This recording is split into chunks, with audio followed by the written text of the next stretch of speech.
नमस्कार। गर्मियां आ गई हैं, अड्डा का मौसम भी बदल रहा है।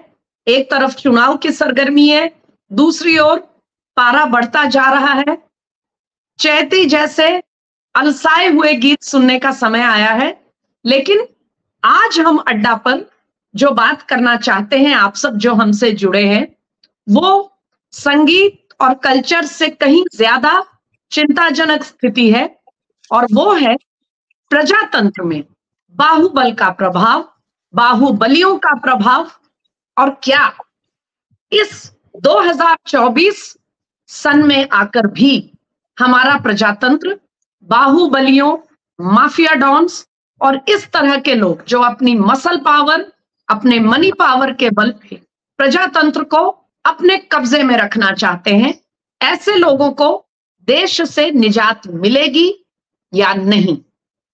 तो आज का अड्डा बाहुबल बनाम प्रजाबल। क्या बाहुबल को हरा पाएगा लोकबल? क्या जनता बाहुबलियों को उनकी सही स्थान दिखाने में कामयाब होगी? और इस चर्चा का कारण आप सब समझ चुके होंगे, वो है अभी अभी मुख्तार अंसारी, कई बार के सांसद, अपने क्षेत्र के कद्दावर नेता कहे जाने वाले, लेकिन 40 से भी अधिक मामलों में जिनका नाम था, कई मामलों पर वो कॉन्विक्ट होकर सजा काट रहे थे। जेल में उनकी मौत को के बाद जो परिस्थितियां हुई, जो प्रतिक्रियाएं आई, जो राजनीतिक बयानबाजी हुई है, उस सब पर रोशनी डालेंगे। और जैसा मैंने बताया, ये समझने का प्रयास करेंगे कि क्या बाहुबल को प्रजाबल हराने की स्थिति में आ गया है, या भारतीय लोकतंत्र को अभी और कुछ समय तक बाहुबलियों की ये जो तरीके हैं, इनके ये जो वर्चस्व है, ये प्रभाव है, इसको अभी भी और झेलना पड़ेगा। विनोद शुक्ला हमारे साथी, जिनके बड़े ही तीखे और कॉलिंग अ स्पेड चीजों को बिल्कुल उनके मुद्दे को उसकी जड़ तक जाकर विश्लेषण करने वाले हमारे साथी इस वक्त हमारे साथ हैं। और उनकी जड़ें भी उसी इलाके से आती हैं जहां बाहुबलियों का प्रभाव भारतीय राजनीति में कहा जाता है कि सर्वाधिक रहा है। सालों से बल्कि दशकों से करीब से इन चीजों को ऑब्जर्व कर रहे हैं, देख रहे हैं। और इस वक्त भी जाहिर है उनके कुछ विचार होंगे, कुछ सोच पैदा करने वाली बातें होंगी। तो विनोद शुक्ला और मैं आज चर्चा करेंगे प्रजातंत्र में बाहुबलियों को लेकर। विनोद शुक्ला, जाहिर है सबसे पहले जो जिक्र आएगा इस अड्डा में आज के विषय पे, तो वो मुख्तार अंसारी, इसलिए क्योंकि अभी कुछ समय ही हुआ है, दो पूरे 1.5 दिन भी नहीं हुए हैं कि मुख्तार अंसारी को उनके पैतृक गांव मोहम्मदाबाद में दफनाया गया। और उस जनाजे में जो भीड़ आई, उसने कई लोगों को ये मौका दे दिया मुख्तार अंसारी जैसे माफिया डॉन को एक बार फिर ग्लोरीफाई करने का, उन्हें उनके प्रभाव को बढ़ा चढ़ाकर दिखाने का। लेकिन दूसरी ओर बहुत से लोगों को उस भीड़ ने चिंतित भी कर दिया कि ये भीड़ क्या संदेश दे रही है। हालांकि ये बात भी सच है कि इतने लंबे समय तक प्रभाव रखने वाले एक व्यक्ति के जनाजे में इतने लोग आए, ये कोई बहुत बड़े आश्चर्य की बात नहीं थी। और ये भी सच है कि एक ही तबके की भीड़ वहां दिखाई दे रही थी, मगर फिर भी वो भीड़ चिंता पैदा करती है। विनोद, क्या कहेंगे? देखिए स्मिता जी, जो भारत में माफिया और राजनीति का गठजोड़ है, इसके लिए हम आप सब दोषी हैं। मीडिया दोषी है, फिल्म मीडिया दोषी है, शायर और शायरी दोषी है, जिनको प्रबुद्ध विनोद, आपको करेक्ट करना चाहूंगी, मैं दोषी नहीं हूं, मुझे इस सूची से निकाल दीजिए। न मैंने कभी बाहुबल के प्रभाव से प्रभावित होकर किसी को ऐसा अपना वोट दिया, न न्यूज रिपोर्टर के तौर पर कभी इन लोगों के जो हथकंडे होते थे मीडिया को अपने साथ जोड़कर रखने का, मैं कभी उसके प्रभाव में नहीं आई। जिसके चलते मैं नाम नहीं लूंगी, लेकिन अपने समय के एक सबसे डर पैदा करने वाले बाहुबली से मेरे रिश्ते बहुत ही खराब हो गए थे, सिर्फ इसलिए क्योंकि मैं एक न्यूज रिपोर्टर के तौर पे उनके प्रभाव में आने को तैयार नहीं थी। ये सिर्फ एक व्यक्तिगत एनेक्डोट, एक अनुभव के तौर पे मैं जोड़ना चाह रही हूँ। नहीं, मैं किसी व्यक्ति विशेष की बात नहीं कर रहा हूँ। मैं मीडिया एज अ संस्था की बात कर रहा हूँ, मीडिया एज एन इंस्टीट्यूशन की बात कर रहा हूँ। उस इंस्टीट्यूशन ने बहुत ग्लोरीफाई किया है। आप जिस तरह की बात कर रही हैं, मेरे एक बहुत खास मित्र हैं, बहुत अच्छे मित्र हैं, उन्होंने बिहार के एक और बड़े माफिया या डॉन कह लीजिए, उसके खिलाफ खूब खबरें लिखी थी और निडर होकर के लिखी थी, और बाद में वो सांसद बन के आए। मुझे भी उनके पास वो एक दिन लेके गए थे, और जिस तरह से उनका डर उस माफिया पर था, मैं खुद हतप्रभ था। खैर, अब विषय पर आते हैं। देखिए, मैंने जैसा कहा कि ये जो इंस्टीट्यूशंस है ना, फिल्मी इंस्टीट्यूशन, मीडिया या शायरी, मैं तीनों के उदाहरण देता हूँ आपको। मीडिया को डॉन कहा जाए या चुनाव जीता जाए, शुरुआत अगर मैं हम इसका जेनेसिस लें, हालांकि ये बहुत पुराना है, लेकिन शुरुआत अगर करें तो पहली जो इस पर ग्लोरीफाई करने वाला फिल्म आया था, प्रतिघात करके एक फिल्म बनी थी, जिसमें जो काली पांडे गोपालगंज से चुनाव पहली बार लड़के आए थे, 1984 से 89 तक, उस दौर में चुनाव जीते थे जब इंदिरा गांधी जी का असैसिनेशन हुआ था और कांग्रेस 400 से ऊपर सीट जीत के आई थी। उस समय इंडिपेंडेंट जीत के आया था। और उसके बाद 90 में उन पर फिल्म बनी प्रतिघात, जिसमें नाना पाटेकर ने काम किया था, सुजाता मेहता ने काम किया था, उनको ग्लोरीफाई किया गया और वो इंडिपेंडेंट जीत के आया। इसी तरह से जब ग्लोरिफिकेशन शुरू हुआ, आप एक कांग्रेस के राज्यसभा में अभी भेजे गए हैं, उनकी शायरी उठा करके देख लीजिए ना, अतीक के उसमें इन लोगों पर कसीदे गढ़ते हैं, फिल्मों का नाम ले लीजिए, पत्रकारों का वो देख लीजिए। तो ये एक कारण हो गया। दूसरा ये कि इसके कारण जो उनकी इमेज इस तरह की दिखाई जाती है, लार्जर देन लाइफ साइज, उसके कारण कई बार आर्टिफिशियल खौफ पैदा होता है। लेकिन हमको फिर वो करना पड़ेगा, जनता जवाब इनको देती है, और ये इतने बड़े बाहुबली हैं, ये सारे के सारे धराशायी हुए, चाहे काली पांडे की बात कीजिए, चाहे आप अतीक की बात कीजिए, चाहे मुख्तार की बात कीजिए, चाहे आप शहाबुद्दीन की बात कीजिए, चाहे हरिशंकर तिवारी की बात कीजिए, चाहे वीरेंद्र शाही की बात कीजिए, सब लोग कहीं न कहीं बाद में जनता से रिजेक्ट किए गए। जी, जी। विनोद, यहाँ पे एक बिंदु जोड़ना चाहूंगी, और ये बहुत ही दिलचस्प है, क्योंकि हम सिनेमा और मीडिया, सिनेमा भी मीडिया का ही एक, देखा जाए तो एक विंग है। It is also a part of communication.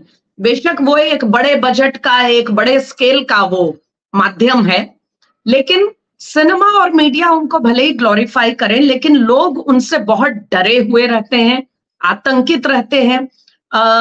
आपने पूर्वांचल में उनका प्रभाव फर्स्ट हैंड देखा है, इलाहाबाद यूनिवर्सिटी में और अपने पैतृक गांव और इलाहाबाद शहर में। मैंने अपने होम स्टेट बिहार में देखा है, मोहम्मद शहाबुद्दीन का डर भी देखा है, उनकी नृशंसता भी देखी है। चंदा बाबू के परिवार की ट्रेजेडी किससे छुपी है बिहार में या पूरे देश में। लेकिन मैं ये जरूर कहना चाहूंगी कि एक कारण ये बाहुबली पनपते रहे, बढ़ते रहे, इनकी ताकत बढ़ती रही, वो ये था कि चुनाव पर, बैलेट पर इन्होंने एक तरह का कब्जा जमा लिया था। जैसे एक स्मगलर अपने स्मगलिंग रूट्स को कब्जा जमा लेता है, इसी तरह से मतदान पर इन्होंने कब्जा जमाया था। मैंने फर्स्ट हैंड देखा है किस तरह से गांव के गांव एक एक व्यक्ति को बूथ पे जाने नहीं दिया जाता था, एक वोटर वोट नहीं डाल पाता था, और उन डब्बों से 100% वोटिंग निकलती थी बैलेट में। तो ये बैलेट पे जो उनका कब्जा था कि कोई हिम्मत ना करे, और जो निकलता था वोट डालने, उसके साथ ऐसा व्यवहार होता था कि दूसरा कोई दोबारा हिम्मत ना करे।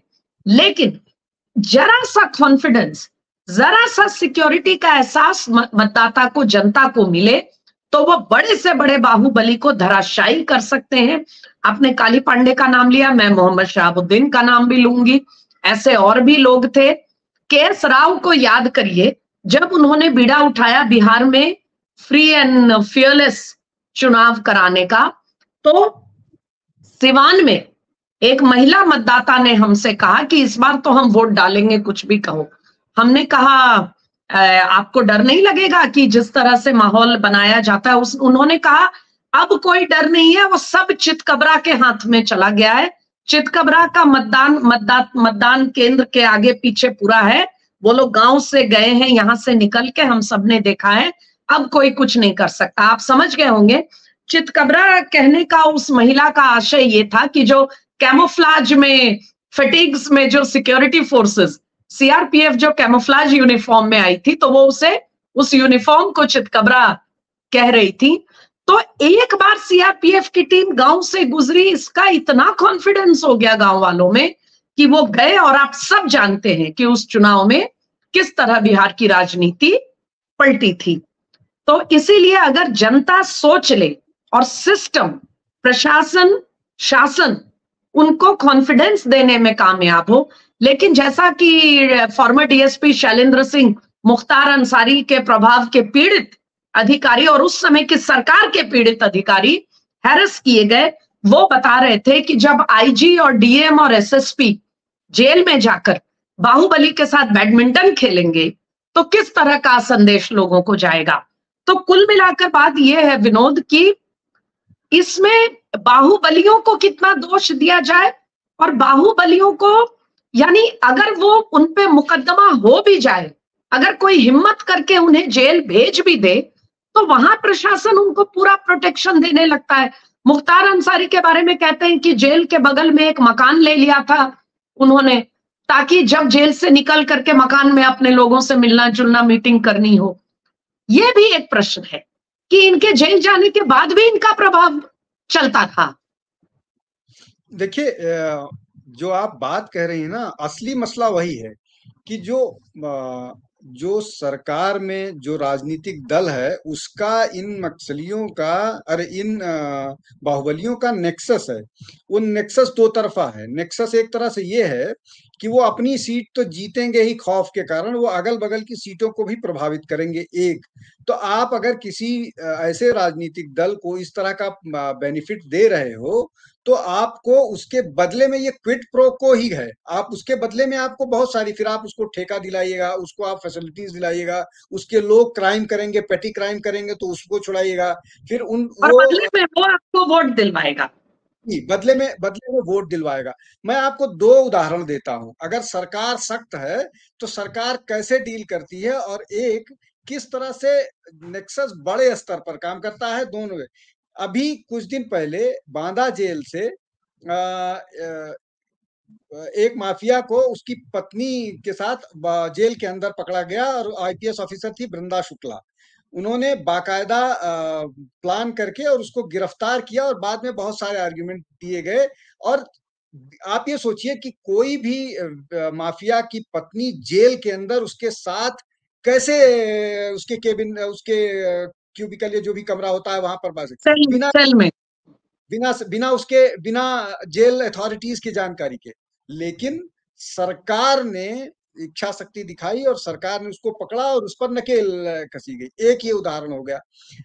तो सरकार अगर चाहे, चूंकि वहां योगी की सरकार थी, वो सख्त थे, इसलिए ये सारा कुछ पकड़ा गया, और महिला ऑफिसर ने अपने ही बैच के डीएम के साथ वो किया। अब मैं आपको दूसरा उदाहरण बताता हूं कि यहाँ ये जो एक सवाल और थोड़ा सा हमारे साथ जुड़े हमारे अड्डा के साथियों के लिए जोड़ना चाहूंगी कि सरकारों पर भी समय समय पर उंगली उठती है कि आप माफिया पर कार्रवाई भी उसका बैकग्राउंड देख के करते हैं। यानी कहने का मतलब या तो जाति के आधार पर आप करते हैं, या किसी दूसरे राजनीतिक दल को फेवर करने वाला माफिया जो है उस पर तो बहुत कड़ी कार्रवाई होती है, अपने वालों पर नहीं होती।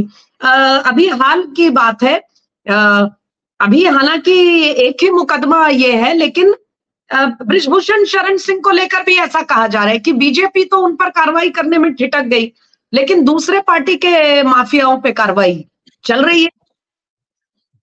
देखिए ये राजनीतिक प्रश्न है।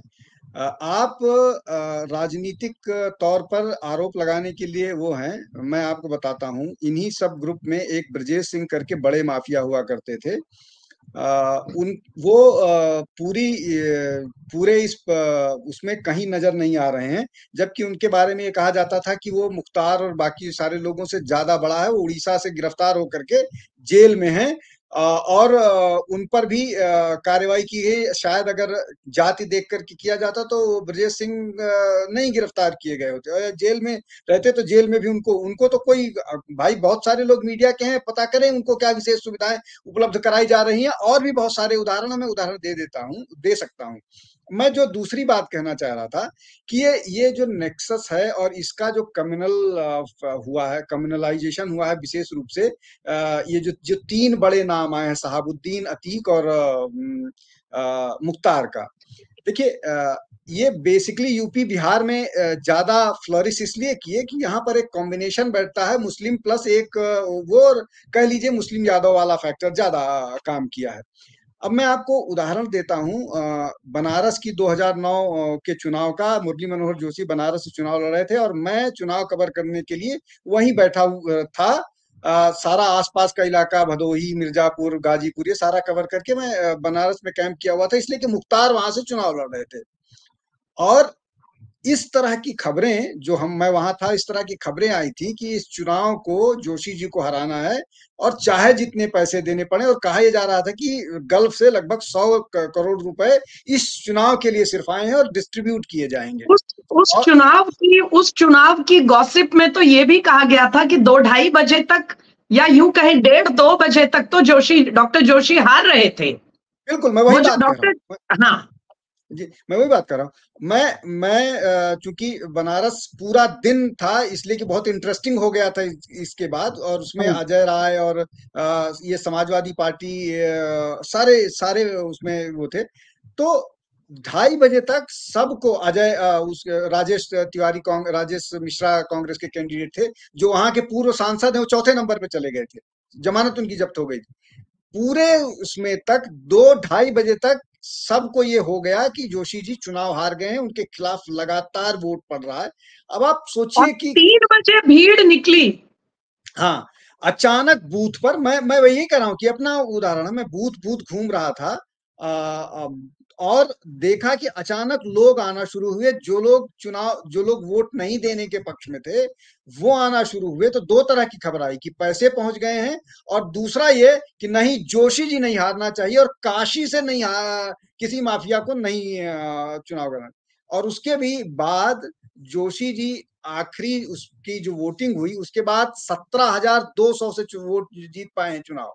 17,200, मुझे अब तक नंबर ध्यान है, 17,200 मतों से जोशी जी चुनाव जीते थे। और कहते हैं कि गांव-गांव में ये संदेश चला गया 2-2:30 बजे के बाद कि मुख्तरवा जीत जाएगी, और ये इसका ऐसा भय लोगों में फैला कि लोग निकल के, जो वोट डालने नहीं निकल रहे थे, वो निकल करके उन लोगों ने वोट डाला, और आखिर में डॉक्टर एम जोशी वाराणसी से विजयी हुए। तो मोटी बात यह है विनोद कि कई बार शासन उनका साथ देता है, और ये क्विड प्रो को काम, क्षमा कीजिएगा, ये क्विड प्रो को काम करता है। कई बार शासन साथ नहीं देता, लेकिन शासन इट इज इनकेपेबल, शासन अक्षम होता है उनके ताकत को कंट्रोल करने में। कई बार और भी फैक्टर्स होते हैं, लेकिन अब जिस तरह की वोटिंग हो रही है कि आप बैलेट बॉक्स को कैप्चर नहीं कर सकते, और चुनाव आयोग को इसमें सबसे बड़ा जो साधुवाद है वो इलेक्शन निर्वाचन आयोग को मैं देना चाहूंगी कि उन्होंने ये देखा है कि जहां शासन प्रशासन फेल हो जाए, वहां चुनाव आयोग ये इंश्योर करता है कि लोग वोट डालें, और लोग अपनी इच्छा से दबाव और आतंक और भय और अन्य कारण छोड़ दीजिए, लोग अपनी इच्छा से कभी किसी बाहुबली को वोट नहीं देना चाहते। ये बिहार हो, उत्तर प्रदेश हो, वेस्ट बंगाल हो, चाहे महाराष्ट्र हो, चाहे हरियाणा हो, चाहे राजस्थान का बाहुबली हो, ये बात हर जगह अप्लाई करती है कि जनता स्वेच्छा से कभी किसी बाहुबली को वोट नहीं देना चाहती। या तो उस पर भय इतना होता है, या ऐसी परिस्थितियां क्रिएट की जाती हैं। लेकिन एक मुझे लगता है काफी लंबा अड्डा हमारा चल गया विनोद। एक चीज जरूर जोड़ना चाहूंगी कि कहीं ना कहीं आप बिहार को देखें, पूर्वांचल को देखें, या दूसरे क्षेत्रों को देखें, दक्षिण भारत को, हम हमेशा ऐसा कहते हैं कि दक्षिण भारत इन चीजों से अछूता है। मैं बताना चाहूंगी ऐसा नहीं है। जो अस्तवाइल आंध्र प्रदेश था अनडिवाइडेड, जो आज आंध्र और तेलंगाना में बढ़ चुका है, और अन्य इलाकों में भी आप जाकर देखें, अपने अपने तरह से वहां भी लोगों का इस तरह का स्ट्रॉन्ग मैन जो है, मसल मैन, स्ट्रॉन्ग मैन, उनका प्रभाव रहता है। महाराष्ट्र में तो सबको विदित है। लेकिन कहीं ना कहीं ये बाहुबली जो इस स्तर तक पहुंच जाते हैं, इतनी ताकत उनके हाथ में आ जाती है कि उनके आगे प्रशासन भी झुक जाता है, सरकारें भी डर जाती हैं कार्रवाई करने पे। उसका एक बड़ा कारण होता है विकास की कमी।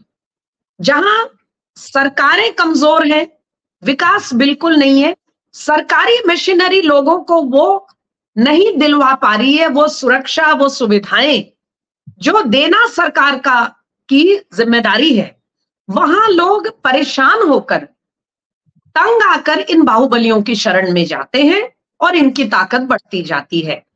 तो क्या इंफ्रास्ट्रक्चर का ग्रोथ, ऑल राउंड डेवलपमेंट, लोगों को सरकारी सुविधाएं पहुंचना, वेलफेयर उनको मिलना, वेलफेयर स्कीम्स पहुंचना, इन बाहुबलियों के धीरे धीरे कम होते प्रभाव का कारण है, या ये फिर दोबारा खड़े होंगे, इसका डर आपको लगता है? देखिए, इसमें दो चीजें हैं। पहली तो ये कि जो पुराना चुनावी प्रबंधन था बैलेट वाला, उसमें चुनाव को रिग करना बहुत आसान था। हम सब ने देखा है, हमने बैलेट में भी से भी चुनाव होते देखा है और वोटिंग मशीन से भी देखा है। तो ये बहुत लंबा जो चलता है कि वोटिंग मशीन, वीवीपैट को हैक कर लिया जा सकता है, ये सब किया जाता है, ये ऑल दीज आर बंकम। ये कुछ नहीं है, ये सिवाय अपनी कमजोरी छिपाने का तरीका। एक बात। दूसरा ये कि हम बेसिकली इंडियंस बड़ा इमोशनल होते हैं, और जैसा मैंने बोला, कास्ट रिलीजन फैक्टर बहुत काम करता है, और एक robin hood type image create की जाती है कि फलना ने ये कर दिया। अगर 1 रुपए चैरिटी में दिया तो उसको 1 लाख बताया जाता है, और ये माउथ टू माउथ पब्लिसिटी होती तो है। रॉबिन हुड इमेज तो इसलिए बनती है क्योंकि लोगों को अपने, जब लॉ एंड ऑर्डर बिल्कुल चरमरा चुका होता है, कोई काम नहीं होता उनका सरकार में, तो वो मदद के लिए जाते हैं, अपने आप रॉबिन हुड खड़े हो जाते हैं। रॉबिन हुड का खड़ा होना तो शासन और प्रशासन के लिए तमाचा है। हाँ, तो वही मैं कह रहा हूं कि जब प्रशासन पूरी तरह से फेल हो जाता है, तो ये पैरेलल प्रशासन चलाते हैं, और पैरेलल प्रशासन में ये लूट करेंगे, ये एक्सटॉर्शन करेंगे, ये लोगों से वसूली करेंगे। अब वसूली करने में निश्चित तौर पर जो लोग वसूली करने जाएंगे उनको एम्प्लॉयमेंट मिलेगा, उसमें से किसी को कुछ बेनिफिट वो करेंगे, लेकिन वो बेनिफिट से ज्यादा समाज का नुकसान कर रहे होते हैं। ये बात लोगों को समझ में नहीं आती है। अपना इंटरेस्ट शायद किसी का 1-2 का प्रोटेक्ट होता दिखता है, और उसको फैलाया जाता है, और यही सबसे बड़ा कारण।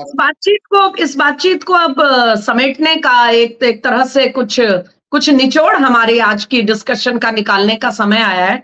तो मैं आपसे ये समझना चाहती हूँ, मैंने भी स्टडी किया है, लेकिन अभी भी देखिए बिहार में भी कई इस तरह के माफिया हैं जो, बेशक जो बिहार हमने देखा है लालू राबड़ी राज का या 90s का, जब ये माफियाओं ही एक तरह से बिहार को चला रहे थे, वैसी स्थिति तो कतई नहीं है। लेकिन हाँ, जगह जगह अपने अपने एरियाज में, अपने अपने प्रभाव क्षेत्र में ये माफियाज अभी भी काफी हद तक प्रशासन के लिए भी परेशानी है, और जनता के लिए भी ये परेशानी का कारण है। और ये कहीं ना कहीं राजनीति में भी अपने दखल को बनाए हुए, चाहे वो अनंत सिंह हो, चाहे वो इस तरह के और लोग हों, कई लोगों का नाम आ रहा है। तो मैं ये आपसे जानना चाह रही हूँ कि कितना बाहुबल का पूर्वांचल में, इस इलाके में बाहुबलियों का जोर कम हुआ है, कितना चल रहा है, और क्या अब ये खत्म होने का समय नहीं आ गया है?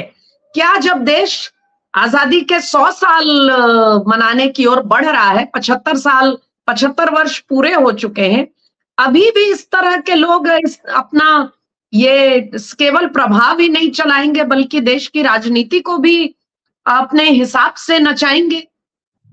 देखिए स्मिता, मुझे लगता है कि इसमें मैं पूरी तरह से ये तो नहीं कहूंगा कि माफिया खत्म हो चुके हैं या अगले 5 साल में खत्म हो जाएंगे। लेकिन उसका जो जो पॉजिटिव एस्पेक्ट मुझे दिखता है, भारत के युवाओं का एस्पिरेशंस बढ़ा है और प्रधानमंत्री ने उनके उनके मन में ऐसी संभावनाएं जताई हैं जो मुझे लगता है गन को डिस्कार्ड करने वाली संभावनाएं हैं, और लैपटॉप पर या इस तरह की चीजों पर ज्यादा दिख रही हैं, ज्यादा संभावनाएं तलाश रही हैं, जहां पर वॉयलेंस को के ऊपर बाकी सारे अपने कैरियर ग्रोथ डेवलपमेंट ये नजर आता है। तो मैं नहीं कह रहा हूं कि ये अचानक खत्म हो जाएगा, लेकिन अगर ये माइंडसेट चेंज होता है और लोगों के एस्पिरेशंस जागते हैं तो निश्चित तौर पर ये बदलेगा।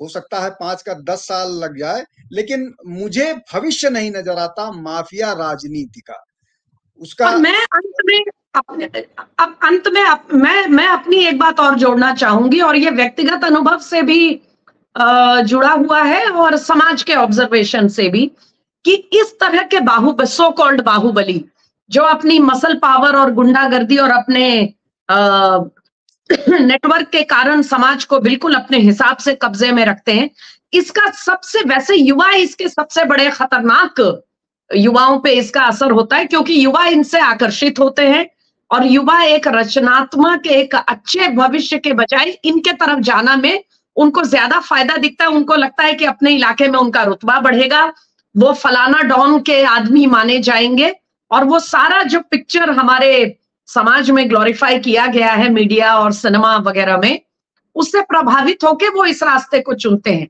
लेकिन विनोद, अंत में ये जरूर कहना चाहूंगी कि ऐसे माफियाओं के ताकतवर होने का सबसे पहला अगर जो डैमेज है, जो खामियाजा इसका निकलता है, वो समाज की महिलाओं पर, हमारी बच्चियों पर। क्योंकि जो इनका आतंक होता है, उस आतंक के चलते इनके जो पाले हुए लोग होते हैं, वो जिस तरह से समाज का माहौल तैयार करते हैं, उससे लॉ एंड ऑर्डर की स्थितियां, किडनैपिंग, वसूली, ये सब तो होती ही है, लेकिन महिलाओं के लिए घर से निकलना नामुमकिन हो जाता है। हमारी बच्चियों के लिए अपनी पढ़ाई लिखाई, अपनी दूसरी गतिविधियों के लिए, काम धाम करने के लिए निकलना मुश्किल होता है। तो आप कहीं भी चले जाएं, आप बिहार के एक एक शहर से लेकर पूर्वांचल चले जाएं, अगर लॉ एंड ऑर्डर मशीनरी के बेहतर होने का, लॉ एंड ऑर्डर मशीनरी के सुधरने का सबसे पहला असर ये हुआ है कि हमारी बच्चियां बेधड़क होकर, बेखौफ होकर निकल सकती हैं, चाहे शिक्षा के लिए, चाहे काम करने के लिए, चाहे अपने अन्य गतिविधियों के लिए, चाहे घूमने के लिए ही सही, कम से कम वो बेखौफ होकर निकल तो सकती हैं। माता पिता अभिभावक को ये डर तो नहीं होता कि बच्ची बाहर गई तो अब पता नहीं शाम तक लौट पाएगी कि नहीं, और अगर 10 मिनट लेट हो जाए तो उनका बीपी बढ़ने लगता है। तो ये जो क्या समाज को ये अधिकार नहीं है, समाज में लोगों को, कि वो सामान्य जीवन, नॉर्मल होकर अपना जीवन जी सके, ये भी एक सवाल है। लेकिन जैसा कि आपने कहा, उसी को दोहराऊंगी कि शासन और प्रशासन, निर्वाचन आयोग, लॉ एंड ऑर्डर मशीनरी, कानून, कहा जाता है कि एक सबसे बड़ा रीजन तो ये भी था कि पहले ऐसे माफियाज पे केसेस तो दर्जनों होते थे लेकिन कन्विक्शन नहीं होती थी। जब से कन्विक्शन होने लगी, जेल जाना पड़ा, सजा काटनी पड़ी, तो अपने आप धीरे धीरे प्रभाव कम होने लगता है कि जेल से कब तक अपना राज चलाएंगे। तो इन सब के ऊपर सबसे बड़ी चीज जो है वो जनता की शक्ति है, और ईवीएम ने चीजों को बेहतर कर दिया है। अगर जनता ठान ले कि वो डर में नहीं आएंगे और इन माफियाओं के या तो ये खुद उम्मीदवार हों या इनके खड़े किए लोग हों, उनको किसी भी सूरत में चुनाव नहीं जीतने देंगे, तो ये मैसेज सरकारों को भी जाएगा, समाज को भी जाएगा और पूरे देश को भी जाएगा। तो क्या हम कह सकते हैं विनोद की बाहुबल के ऊपर प्रजाबल अब जीत पाने वाला है, या जीतने लगा है, या अभी जीतना मुश्किल है? नहीं नहीं नहीं, मैंने जैसा कहा कि बाहुबल पर अब जनता का जो जनता की ताकत है, लोकतंत्र की ताकत है, वो मजबूती से इमर्ज कर रही है। पूरी तरह से निश्चित तौर पर नहीं खत्म। मैंने बोला कि इसमें हो सकता है 5 साल या अगला चुनाव और लगे, लेकिन जनता दो तरह से काम कर रही है। एक तो ये कि वो अब जागरूक है, दूसरा इनके ग्लोरिफिकेशन पर, यह जो पहले ग्लोरीफाई किया जाता था उससे मतलब they are not ready to buy that argument, या वो उस पे अब उनके साथ they don't get carried away. ये प्लस ये उनके परिवार की महिलाएं भी तो सफर करती हैं। कल को दूसरा एक गैंगस्टर मारा गया, दूसरा आया, तो वो दूसरा इस परिवार के लोगों को प्रॉब्लम करता है, तो उनको भी ये वो हो रहा है। और तीसरा गैंग वॉर तो, बाहुबलियों का गैंग वॉर तो इसका सबसे बिल्कुल डरावना और खतरनाक रूप है। बिल्कुल। तो ये चीज हो रही है, और मुझे सब में सबसे महत्वपूर्ण लग रही है कि अब लोग के एस्पिरेशंस बढ़ रहे हैं। लोगों को लग रहा है कि हमको कुछ ऐसा करना चाहिए। मैं आपको कम से कम 10 ऐसे उदाहरण गिना सकता हूं जहां पर जो बाहुबली था वो चुनाव हारा है, और मैं मेरे आसपास के इलाकों की कॉन्स्टिट्यूएंसी में बड़े बाहुबली के समर्थक कि नहीं, इनको चुनाव जीतना चाहिए, वो हारते हैं, जीत भी रहे हैं, लेकिन वो कम हो रहा है। और उसके पीछे सबसे बड़ा कारण ये है कि लोगों के एस्पिरेशंस बढ़े हैं, बदले हैं, प्लस सरकारें बहुत सारी जगहों पर ऐसी हैं जो इनको टॉलरेट करने के लिए नहीं तैयार हैं।